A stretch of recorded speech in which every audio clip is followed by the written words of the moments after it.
मामा मिया वो सारा पुलिस वालों के नाक के नीचे से ब्लड उठा के तुमको यहाँ लेके आए हैं, कैसे लगा? I'm joking.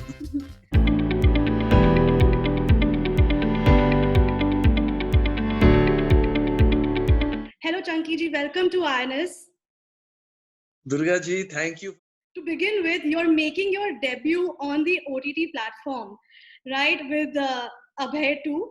So it must be like a whole new. लोग बोल रहे मैं वेब पे आ रहा हूँ. वेब का नाम सुन के मुझे स्पाइडरमैन याद आता है because normally spiders normally spin a web. But I'm excited about this platform because मैं इस प्लेटफॉर्म का बहुत बड़ा फैन हूँ. इतना कंटेंट निकल रहा है आजकल इस प्लेटफॉर्म पर. इतने अच्छे अच्छे नए नए कलाकार आ रहे हैं सामने. पुराने कलाकार भी आ रहे हैं, लाइक हिडन जेम्स, पता चल रहा है कि इतने अच्छे अच्छे एक्टर्स हैं. तो I am enjoying this platform और इसमें सेंसरशिप भी नहीं होता है, तो क्रिएटिविटी की कोई हद ही नहीं होती है. You can really do anything and get away with it. So I am excited. और ये जो कैरेक्टर मैंने किया है बहुत ही कॉम्प्लेक्स कैरेक्टर है. इसको स्क्रीन पर अगर मैं करने जा तो शायद मुझे 1-2 साल इसको प्रिपेयर करने के लिए ही चला जाता. But Ken Ghosh was very nice that he explained it to me very easily. और मैं एकदम घुस गया इस character. So I really enjoyed doing it. So, I mean, the web space is new for you, but playing a grey character isn't. You've done it in Prasthanam, Saho, Begum Jaan. How are those characters different from the one you're playing in Abhedu? तो ये जो character है, ये मैंने बेगम जान में बहुत ही एक ग्रे ने मैं कह सकता हूँ कि बहुत ही नेगेटिव डिस्टर्बिंग कैरेक्टर था जो बेगम जान का था. दिखने में भी डिस्टर्बिंग था और उसकी हरकतें भी बहुत ही डिस्टर्बिंग थी. साहू थोड़ा रिफाइंड था बट टोटली डार्क गया. प्रस्थानम को बोल सकते ग्रे कैरेक्टर था. लेकिन ये जो कैरेक्टर है अभय में जो हर्ष का कैरेक्टर किया है, इसको मैं 3D कैरेक्टर बुला सकता हूँ. मैं बहुत ही एक नॉर्मल किस्म का इंसान जो आपके नेबर भी हो सकता है, आपके साथ काम भी कर सकता है ऑफिस में. और अगर आप इसको रोड पे देखें तो शायद ये आपको बहुत ही इडियोटिक किस्म का आदमी लगे या बहुत ही स्वीट अंकल लगे. लेकिन इसकी हरकतें बहुत बहुत बहुत ज्यादा ही खराब है. और ये जो फ्लिप होता है ना, वो पार्ट बहुत ही अनप्रिडिक्टेबल है इसके बारे में. सो ये कैरेक्टर बहुत कॉम्प्लेक्स है और मैंने बहुत एंजॉय किया. इनफैक्ट मैंने इसको बहुत आसानी से किया and that is what is scaring me. शायद ये कैरेक्टर कहीं ना कहीं मेरे अंदर छुपा हुआ है. शायद ये शो देखने के बाद मेरी बीवी डर जाए मुझसे. Sir, you've been in the industry for 33 years. Hero villain have always been a part of the cinema, right? If there is no villain, there is no hero, technically. So, but a negative character ko, bringing it to the forefront and giving so many layers to it, वो अब जाके हुआ है. इतना time according to you क्यों लगा? मेरे को या फिर इंडस्ट्री को? According to the industry, because मतलब सालों से negative and positive characters रहे हैं. It's just a layering अब हो रही है. Yeah, I mean, in fact, इसकी शुरुआत की थी I think Shahrukh Khan had started it with डर and बाजीगर. उन्होंने बहुत ही अच्छे ये नेगेटिव कैरेक्टर्स किए थे. और मैं हमेशा फैन रह चुका हूँ. I've been a great fan of Amjad Khan, Amrish Puri जी, प्रेम चोपड़ा जी. जब हीरो विलेन की लड़ाई होती है तो मैं हमेशा चाहता हूँ कि विलेन हीरो को मार दे. मैं कुछ उल्टा ही सोचता हूँ, मेरा दिमाग ही उल्टा चलता है. But I feel no one is born negative. हर विलेन भी अपने आप को हीरो ही समझता है. वो सोचता है कि मैं एकदम सही चीजें कर रहा हूँ. It's just the portrayal becomes negative. तो अगर आपको एक अच्छा विलेन का रोल करना है तो more than your performance and talent, director को प्यार होना चाहिए उस कैरेक्टर के साथ. तो अगर डायरेक्टर को प्यार हो जाएगा आपके कैरेक्टर के साथ ना, तो फिर वो उसको एनहांस करते जाएगा. और ऐसा भी वक्त आ सकता है वो आपके विलेन के कैरेक्टर को हीरो के कैरेक्टर से भी बेटर बना दे. तो it is all dependent on that. But मैं बहुत खुश हूँ ये ओटीटी की वजह से. ये सब नेगेटिव कैरेक्टर्स एकदम बाहर निकल के आ रहे हैं. I am enjoying it. Also, sir, 33 years in the industry.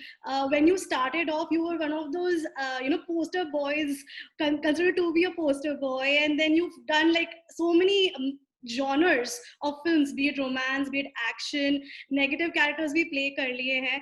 And then after last time, you told me that you've only got multi-starrer films, right? So why Correct. is that? मुझे लगता है लोग मुझे अकेला 3 घंटे के लिए बर्दाश्त नहीं कर सकते पर्दे पे। I am joking. नहीं, मुझे लगता है आई थिंक मेरी शुरुआत ही हुई मल्टी स्टारर फ़िल्म्स में। मेरी Hmm, पहली फ़िल्म थी धर्म जी, शत्रुघ्न सिन्हा जी, मौसमी जी के साथ, hmm, नीलम के साथ। hmm, मेरी दूसरी फ़िल्म थी सनी देओल के साथ। मेरी तीसरी फ़िल्म थी संजय दत्त के साथ, धर्म जी के साथ। hmm, तो my fourth film was Tezaab with Anil Kapoor and Madhuri Dixit. तो मेरी शुरुआत ही ऐसे हुई। तो I was considered a big star for multi star cast. बोलते हैं ना जब खाना पकता है तो आलू डालना चाहिए डिश के अंदर। yes, sir. तो मैं एक किस्म का आलू आलू हो गया था। लेकिन क्या हुआ 93 94 के बाद ये मल्टी स्टारर फ़िल्म्स निकल गए और Hmm, सोलो फ़िल्म्स शुरू हो गए where the heroes were solo heroes. hmm, तो जब वो दौर शुरू हुआ मेरी जगह कहीं न कहीं निकल गई। बोलते हैं ना म्यूजिकल चेयर्स चलते हैं और हम hmm, म्यूजिकल चेयर जब म्यूजिक बंद होता है आप बैठते हैं तो मेरी कुर्सी गायब हो गई उसमें। hmm, तो तब मैं बांग्लादेश चला गया, मैंने वहाँ काम शुरू किया और जब मैंने वापसी की 2000 में, तब मैंने सोच लिया अब मैं हीरो तो करूँ नहीं करूँ मुझे पता नहीं है ऑफर्स भी आएँगे कि नहीं आएँगे। hmm, लेकिन मैं बहुत अ, कैरेक्टर्स करने की कोशिश करूँगा, डिफरेंट डिफरेंट कैरेक्टर्स बिकॉज़ जब मैं हीरो था I never got a chance to do those characters. hmm, but now suddenly I could be anything. Picture मेरे ऊपर डिपेंड नहीं थी कि ये पिक्चर मेरे नाम से बिकने वाली है ऐसे कुछ। बस लोगों ने मुझे लिया because they liked me hmm, and I thought मैं ऑडियंस को जीत सकूँ ये अच्छे-अच्छे कॉमेडी रोल्स करके। hmm. तो बाकायदा मैंने 15 साल के लिए सिर्फ कॉमेडी रोल्स किए, Apna Sapna, money money, Kya Yeah. Super cool Hain Hum, Housefull, Qayamat, all these funny funny films. और Hmm. फिर जाके मुझे नेगेटिव ऑफर्स आने लगे with Begum Jaan and Saaho and other films. Acha. Sir, over the years, like in these 3 decades, how has the cinema evolved, or how has the industry, Bollywood, evolved? कुछ नहीं भाई, कुछ नहीं बदलता है, कुछ नहीं बदला है। वो बोलते हैं ना old wine in new bottles, Okay. Same है। हम फिल्में I mean of course numbers बहुत बड़े हो गए हैं, Mm-hmm. पर जो भी प्रॉब्लम्स है वही प्रॉब्लम्स है। फिल्में जो चलती है वही चलती है, इट्स नाइस।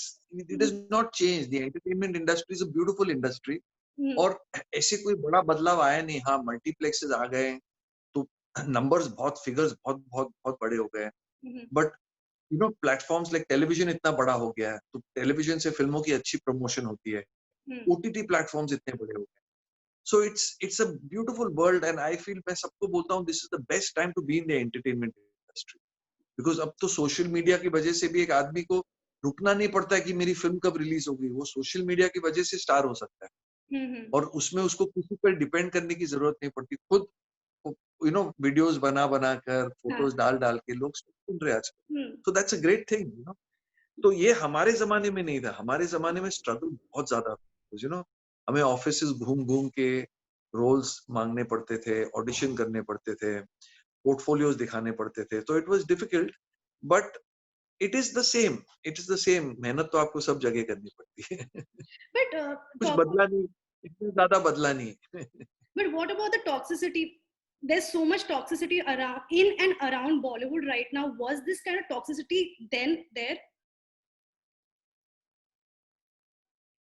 तो you are talking about toxicity. Yes, sir. You mean अच्छा ये जो सब सोशल मीडिया पे ये सब चीज़ें हाँ. आती है। तब भी तब भी आई मीन फिल्मी मैगजीन्स होते थे लाइक डिफरेंट डिफरेंट फिल्मी magazines. There Mm-hmm. Was Stardust, सिनेप्लेट्स, there was I think Mayapuri was also there and there Yeah. Was so many style and all these magazines. तो उसमें भी गॉसिप कॉलम्स होते थे और जर्नलिस्ट लिखते थे एक्टर्स के बारे में और काफी कभी-कभी एक्टर्स तो जर्नलिस्ट को पकड़ के मारते भी थे। In those days people were crazy. तो दिस वाज वो तब भी होता था। मुझे याद है जब मुझे मेरी पहली फ़िल्म मिली थी तो लोगों ने कहा था कि इसको इसलिए फ़िल्म मिली क्योंकि रेखा ने इसको रिकमेंड किया था इस पिक्चर। तो Mm-hmm. रेखा हमारी बहुत करीबी की फैमिली फ्रेंड थी, मेरे मम्मी-डैडी की फ्रेंड। तो that time also people would talk like that, media में आता था बट तब सोशल मीडिया नहीं था। Exactly. तो अब सोशल मीडिया की वजह से सब बोलने लगे। आई मीन सब जर्नलिस्ट हो गए, सब अपना बोल देते हैं। तो अब ये दौर बदल गया, ज़माना बदल गया लेकिन टॉक्सिसिटी सेम थी। ऐसे मैं बोल रहा हूँ ना कुछ बदला नहीं है। आई मीन लोग बोलते हैं आजकल ये ब्लाइंड आइटम आते हैं। अरे तब कहाँ ब्लाइंड आइटम, वो तो नाम ही ले लेते थे सीधा। तो there is no this thing, it is not changed. कुछ नहीं बदला है। But talking about social media has become like the life of everybody, right?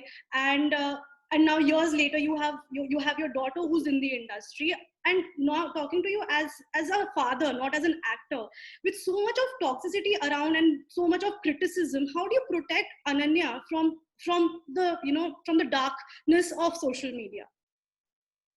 Well, Ananya is a very happy soul. Basically, अंदर से वो बच्ची है. So she is very happy. And I've told her always filter things. जो आपको आए filter करो. जो आपको पसंद है वही रखो अपने दिमाग में. बाकी सब फेंक देना. तो तुम्हें कुछ filter करने की कुछ जरूरत नहीं. But coming to this, today social media has become like a mobile phone. Yeah. अगर आपके पास आज मोबाइल फोन नहीं है तो आप कहीं नहीं हो. अगर आप सोशल मीडिया पे हो तो भी बोलते आप कहीं नहीं हो. अब आपने ये पकड़ ही लिया है. आई मीन बोलते हैं ना, मोबाइल फोन से हानिकारक किरणें निकलती हैं, कैंसर भी हो सकता है. तो सोशल मीडिया पर अगर आप जाने वाले हो तो ऐसे पड़ने वाली हैं गालियां. You can't expect everything to be good. और अनफॉर्चुनेटली हमें न्यूज पे भी या जो भी ह्यूमन बीइंग्स एज सच, हमने गॉसिप बहुत पसंद है. कुछ किसी और की ट्रेजेडी बहुत पसंद है, हम उसे बहुत एंजॉय करते हैं, and we get very curious about it. So these things happen and I have told her you have to learn to live with it. I mean take it in a nice way, but don't take it personally, because ये social media आपकी personality नहीं है. ये एक object है. जैसे आपकी phone है, कल आपका फोन डेड हो गया तो आप रोएंगे तो नहीं ना, आप नया फोन खरीद ले.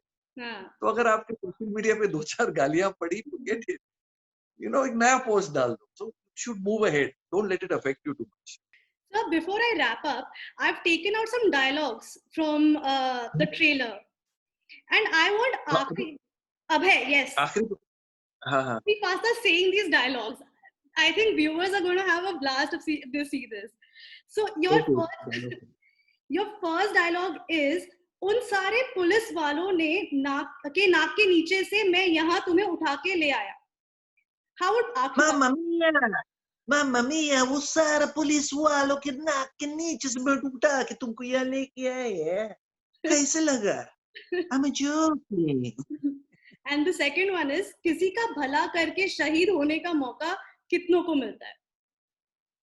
ओ बाप रे, ये तो बहुत ही भयानक डायलॉग था. किसी का भला होके किसी शहीद होके किसी का भला करने में कितनों को मौका मिलता है. ये डायलॉग है ना. अभी मुझे आखिरी पास्ता के स्टाइल में बोलना है. Yes, sir. मेरे फादर का नाम फेतुचीनी पास्ता. किसी का भला करके क्या था उसके बाद मैं भूल गया डायलॉग. किसी का भला करके शहीद होने का मौका कितनों को मिलता है. Mamma mia, मेरा फादर इटालियन, उसका नाम फेतुचीनी पास्ता. किसी का भला करके शहीद होने का मौका कितने लोगों को मिलता है. I think आखिरी pasta should have a standalone film. Do you agree? I swear to God, पर मैंने केन घोष डायरेक्टर को बोला था, यार अभी कोरोना का मौसम चल रहा है, इस विलेन का नाम ही आप रख लो कोविड एंड कोरोना.